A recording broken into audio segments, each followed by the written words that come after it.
এই, তোর কাছে যত টাকা পয়সা আছে আমাকে দিয়ে দে, না হলে তোকে গুলি করে এখানে মেরে ফেলবো।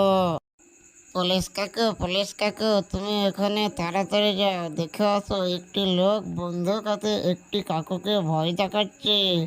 দেখো কখনো কি গোলমাল হয়েছে, তুমি একটু দেখে আসো।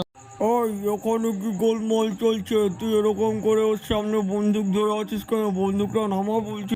দারোগা বাবু, আপনি আমাকে বাঁচান। আমি আমার অসুস্থ দাদার জন্য হসপিটালে ব্যাংক থেকে টাকা নিয়ে যাচ্ছিলাম, আর এই চোরটি আমাকে বন্দুক দেখিয়ে সমস্ত টাকা কেড়ে নেওয়ার জন্য ভয় দেখাচ্ছিল। দারোগা বাবু, আপনি আমাকে বাঁচান।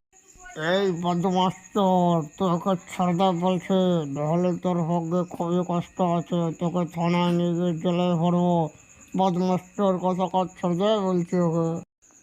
তুই তো এবারকার মতন বেঁচে গেলি, তোকে পরের বার আমি ঠিকই দেখে নেব। আর এই রকম শিক্ষামূলক ভিডিও পেতে আমাদের চ্যানেলটিকে সাবস্ক্রাইব করে দাও।